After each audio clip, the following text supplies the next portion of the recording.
Hello दोस्तों, कैसे हैं आप सभी लोग। तो आज हम बात करने वाले हैं कि इन्वेस्टमेंट क्या होता है, इंश्योरेंस क्या होता है, गारंटेड क्या होता है, मार्केट में प्लान कैसे होती है। मैं आपको हर एक चीज बताने वाला हूँ। इस वीडियो को ना आप आखिर तक देखो। आपको जो मैं आज नॉलेज देने वाला हूँ ना, आपके अगर इस वीडियो पर आपने पूरा देख लिया ना, ट्रस्ट मी, आपको बहुत सारी चीजों की मालूमात पड़ेगी। छोटी वीडियो बनाने वाला हूँ, ज्यादा टाइम आपका नहीं लूंगा, पर आप इस वीडियो को आखिर तक देखो। और अभी तक अगर आपने सब्सक्राइब नहीं किया है, सबसे पहले बेल आइकन पर क्लिक कर दो ताकि आने वाली हर एक लेटेस्ट वीडियो सबसे पहले आपको मिल सके। चलो तो इस वीडियो को स्टार्ट करते हैं और आपको मैं बताऊंगा कि किस तरीके से हम अपना पैसा कहां पर इन्वेस्टमेंट कर सकते हैं, कहां पर अपने इन्वेस्टमेंट को स्टार्ट कर सकते हैं, किस तरीके से स्टार्ट कर सकते हैं, छोटा इन्वेस्टमेंट कहाँ कर सकते हैं, बड़ा इन्वेस्टमेंट कैसे कर सकते हैं, मंथली इन्वेस्टमेंट कैसे कर सकते हैं, ईयरली इन्वेस्टमेंट कैसे कर सकते हैं, से पैसा किस तरीके से बनाते हैं। मैं आपको हर एक चीज बताने वाला हूँ। बस इस वीडियो को आप स्किप मत करना और आगे मत बढ़ाना। तो चलो इसको स्टार्ट करते हैं। अभी देखिए, मार्केट में सर बहुत सारे ऑप्शन आपको मिलते हैं, बट आपके माइंड में हमेशा ये चीज रहता है कि मैं इन्वेस्टमेंट कहाँ करूं और कैसे करूं। कोई एजेंट आपको कुछ और बताता है, दूसरा एजेंट कुछ और बताता है, फाइनेंशियल एडवाइजर कुछ और बताता है, सीए आपको कुछ और बताता है। तो आप क्या हो जाते हो, कंफ्यूज हो जाते हो कि मुझे कहाँ ज्यादा बेनिफिट मिलेगा और किस तरीके से मिलेगा, क्या बेनिफिट मिल सकता है, कितने टाइम के लिए बेनिफिट मिल सकता है, क्या रिटर्न आएगा। तो मैं आपको स्टेप टू स्टेप बताता हूँ, जहां पर आप इजीली समझ पाओगे कि मुझे इन्वेस्टमेंट कितने टाइम तक करना है, रिटर्न कितना मिलेगा, प्लस इसमें क्या गारंटी है, क्या नॉन गारंटी है। चलो स्टार्ट करते हैं हम। तो सबसे पहले इन्वेस्टमेंट की हम बात करें तो अगर कोई इन्वेस्टमेंट, अगर कोई समझ लीजिए आपके पास पैसा है बट आपको ये समझ में नहीं आ रहा है कि इन्वेस्टमेंट कहाँ करना है, तो सबसे पहले आप क्या करोगे कि छोटी सी चीज बताता हूँ जो कि हर एक इंसान ने सुना भी होगा, देखा भी होगा, समझा भी होगा और बहुत सारे लोगों के मुंह पे आता है, जिसको बोलते हैं फिक्स्ड डिपॉजिट, एफडी।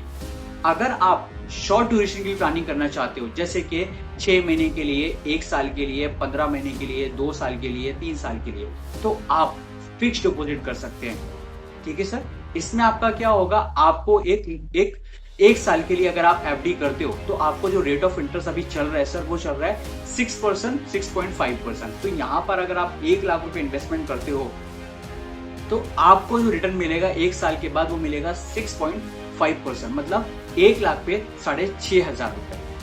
ये क्या होता है, ये फिक्स डिपॉजिट क्या हुआ कि हमें गारंटेड है कि मुझे मालूम है कि मुझे इन्वेस्टमेंट कितना करना है और मुझे रिटर्न कितना मिलेगा। तो पहले चीज क्लियर हो गई, जहां पर हम फिक्स डिपॉजिट कर सकते हैं। एक शॉर्ट ड्यूरेशन के लिए मुझे अगर लंबे समय के लिए प्लानिंग नहीं करना है तो मैं क्या करूंगा, अपने पैसे को फिक्स डिपॉजिट में डाल दूंगा। अगर मुझे 1 साल के बीच में भी अगर कभी जरूरत पड़ गई तो मैं इसको विड्रॉ भी कर सकता हूँ। इसमें आपको सिर्फ एक 1% का पेनल्टी लगता है आपके रेट ऑफ इंटरेस्ट पे, ना कि आपके पैसे पर। आपका पैसा सेव एंड सिक्योर रहेगा।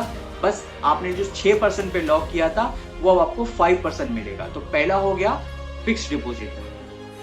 अब हम दूसरी बात करते हैं सर, वो है आरडी, जिसको हम बोलते हैं रिकरिंग डिपॉजिट। रिकरिंग डिपॉजिट क्या होता है सर, समझ लो आपके पास कुछ XYZ अमाउंट, आपके अमाउंट हर महीने आपके अकाउंट में आता है। समझ लो कहीं पर रेंट आपका आ रहा है बट आप इन्वेस्टमेंट नहीं कर रहे हो, वो आपका रेंट आपके सेविंग अकाउंट में पड़ा हुआ है। तो आप क्या कर दीजिए सर, आप मंथली बेसिस पे, अगर आप महीने का पैसा आ रहा है तो महीने का पैसा आप रिकरिंग डिपॉजिट में डाल दो, जहां पर आपको 6.5%, 6% का रेट ऑफ इंटरेस्ट मिल जाएगा।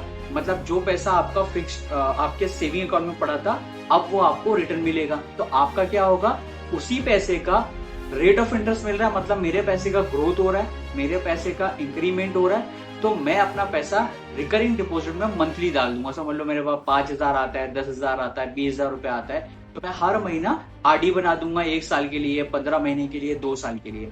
तो एफडी और आरडी का रेट ऑफ इंटरेस्ट सेम होता है। बस फर्क इतना होता है कि एफडी में आप लमसम डाल देते हो और आरडी में आप मंथली डालते हो, मतलब हर महीने आप एक पैसा ऑटोमेटिकली आपके अकाउंट से कट जाता है। ये दो चीज आपको क्लियर हो गई, फिक्स डिपॉजिट, रिकरिंग डिपॉजिट। ठीक है सर। अब हम बात करते हैं थोड़ा सा मार्केट के बारे में, कि समझ लो अगर कोई पर्सन है जिसका प्लानिंग है लंबे समय के लिए, 3 साल के लिए, 5 साल के लिए, 7 साल के लिए या फिर 10 साल के लिए, तो ऐसा इन्वेस्टमेंट आप कर सकते हैं जहां पर आपको एक अच्छा रिटर्न मिले ज्यादा रिटर्न मिले और लंबा ड्यूरेशन ले, 5 साल या 10 साल के लिए अगर आप प्लानिंग करते हो तो आपको मैं बताऊंगा कुछ मार्केट के ऐसी जहां पर आपको रिटर्न मिलता है 10 से लेके 15% के बीच में। एक अप्रोक्सीमेट आपको 10-15% के बीच में आपको मिल जाता है। 5 ईयर्स का रिटर्न मैं आपको बता रहा हूं as per market, depend on market होता है वो। तो सबसे पहला जो आता है सर वो आता है म्यूचुअल फंड। आपने सुना होगा, आपने एडवर्टाइजमेंट भी बहुत देखा होगा, टीवी पे भी देखा होगा, प्लस लोगों के मुंह पे भी सुना होगा कि mutual fund mutual fund. Mutual fund क्या होता है? म्यूचुअल फंड होता है जहां पर आप इन्वेस्टमेंट करते हो लमसम। लमसम का मतलब समझ लो मेरे पास 5 लाख पड़ा है, 2 लाख पड़ा है, 1 लाख पड़ा है, मैं पूरा का पूरा पैसा लूंगा और म्यूचुअल फंड में इन्वेस्टमेंट कर दूंगा।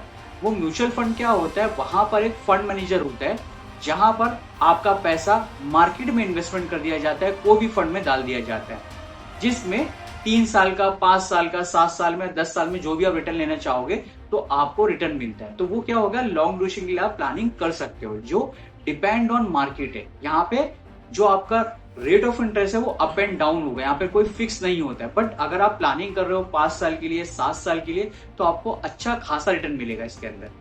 तो मैंने इसीलिए स्टार्टिंग में कहा कि अगर आप लंबे समय के लिए प्लानिंग कर रहे हो तो आप म्यूचुअल फंड में इन्वेस्टमेंट कर सकते हो, डिपेंड ऑन मार्केट रहेगा वो। तो म्यूचुअल फंड क्लियर हो गया। अब हम बात करते हैं सिस्टमेटिक इन्वेस्टमेंट प्लान। जैसे कि एसआईपी सुना होगा कि आप एसआईपी करो सर, महीने का एसआईपी कर लो, महीने का एसआईपी। एसआईपी क्या होता है? एसआईपी होता है सिस्टमेटिक इन्वेस्टमेंट प्लान। ये भी एक म्यूचुअल फंड की तरह है, बट इसमें फर्क ये होता है कि म्यूचुअल फंड में आप लमसम पैसा लगाते हो, मतलब एक इकट्ठा पैसा आपने डाल दिया और वो उसमें पैसा ग्रोथ होता रहेगा और उस पर रेट ऑफ इंटरेस्ट मिलता रहेगा। इसको बोलते हैं एनएवी, नेट एसेट वैल्यू। अब एसआईपी क्या होगा कि यहाँ पर आप मंथली मोड पे स्टार्ट कर सकते हो, मतलब महीने का 500 रुपए से भी स्टार्ट कर सकते हो। मतलब हर महीने अगर आपके पास 500 रुपए है, 1000 है, 5000 है, 10,000 है, 20,000 है, जितनी भी आपकी कैपेसिटी है, जितनी भी अभी आपका जो एक्स्ट्रा पैसा है वो आप सिस्टमेटिक इन्वेस्टमेंट प्लान में आप डाल सकते हो, जो कि हर महीना आपके अकाउंट से डिडक्ट हो जाएगा। इसके अंदर भी अलग अलग फंड होते हैं सर, जैसे कि एचडीएफसी का हो गया, एक्सिस बैंक का हो गया, बंधन बैंक हो गया, मोतीलाल ओसवाल हो गया। इस तरीके से आप इन्वेस्टमेंट कर सकते हो अलग अलग फंड में देखकर। तो ये जो चीज है ये पूरा का पूरा ऑपरेट करता है आपका फंड मैनेजर, जो कि आपको देखता है कि आपका रिटर्न कितना आ रहा है, कौन से फंड में इन्वेस्टमेंट करना है, किसका 5 ईयर्स का रिटर्न ज्यादा है। तो वो डिपेंड ऑन मार्केट रहता है। नेक्स्ट 5 ईयर्स में अगर आप इन्वेस्टमेंट करते हो तो इसमें भी आपको मोटा मोटा 10 से 12% का आपको रिटर्न मिल सकता है सर। तो ये होता है मार्केट वाला। सबसे पहले मैंने बताया था आपको सर एफडी, दूसरा आपको बताया सर रिकरिंग डिपॉजिट, थर्ड आपको बताया सर म्यूचुअल फंड, और 4 मैंने आपको बताया सर सिस्टमैटिक इन्वेस्टमेंट प्लान। अब आपके ऊपर डिपेंड करता है कि सर आप कितने समय के लिए इन्वेस्टमेंट करना चाहते हैं। और दूसरी चीज सर, आपको गारंटेड में अगर आप इन्वेस्टमेंट करना है तो आप एफडी में जाओगे और रिकरिंग डिपॉजिट में जाओगे। अगर आपको मार्केट में इन्वेस्टमेंट करना, आपको मार्केट में रिस्क ले सकते हो और आपको लगता है कि मुझे अच्छे आने वाले फ्यूचर में रिटर्न ज्यादा मिल सकता है, तो आप म्यूचुअल फंड में इन्वेस्टमेंट कर सकते हो और एसआईपी में इन्वेस्टमेंट कर सकते हो। तो ये 4 टूल्स मैंने आपको क्लियर किया हूं। इसमें से जो भी आपको अच्छा लगे कि आप किस तरीके से इन्वेस्टमेंट करना चाहते हो, इकट्ठा पैसा लगाना चाहते हो या मंथली मोड में इन्वेस्टमेंट करना चाहते हो, आप अपना इन्वेस्टमेंट स्टार्ट कीजिए। आपको अच्छा बेनिफिट मिलेगा, आपका पैसा ग्रोथ होगा। आपको आने वाले समय, देखिए सर महंगाई बढ़ती जा रही है बट हमारा पैसा वहीं के वहीं है। तो ऐसे टाइम पर हमें इन्वेस्टमेंट करना बहुत जरूरी है। क्यों? क्योंकि हमारे बुरे वक्त में शायद कोई काम आए या नहीं आए, बट हमारा पैसा हमेशा काम आता है। तो अपना पैसा एक सेविंग के तौर पर मंथली मोड में या फिर इकट्ठा पैसा जो भी आपके पास है, वो डिपेंड करता है आपके अर्निंग सोर्स पे कि आप कितना अर्न करते हो और कितना सेव करते हो। बट मैं अगर आपकी बात करूँ, छोटा सा एक आइडिया दे देता हूँ। जितना भी आप कमाते हो हर महीना, उसका 10% सेविंग करिए। कितना? सिर्फ 10%। 10% आपका सेविंग करोगे, आने वाले समय में आपको कभी भी कोई फाइनेंशियल प्रॉब्लम नहीं, क्योंकि आपके पास हमेशा पैसा जमा होगा और आपको हमेशा वो पैसा काम आएगा। तो इन्वेस्टमेंट स्टार्ट कीजिए। अगर कोई भी आपको डाउट है या कुछ क्वेरी है तो आप कमेंट बॉक्स में कमेंट कर सकते हो। मैं आपके साथ ज्वाइन हो जाऊंगा, आपको कॉल कर सकता हूँ, आपसे बात भी कर सकता हूँ। बस आप अपना इन्वेस्टमेंट स्टार्ट कीजिए, अच्छा प्लान कीजिए और अपनी फ्यूचर को सिक्योर कीजिए। तो ये वीडियो अगर आपको अच्छी लगी हो तो प्लीज इस वीडियो को सब्सक्राइब कर दे, लाइक कर दे और आने वाले समय में आपको मैं और भी अच्छी वीडियो लेकर आने वाला हूं, तो प्लीज मेरे चैनल से ज्वाइन हो जाओ ताकि मैं आपको अच्छी अच्छी वीडियो आपके साथ लेकर आ सकूं। आपका अपना Mustafa Khan. Thank you so much दोस्तों।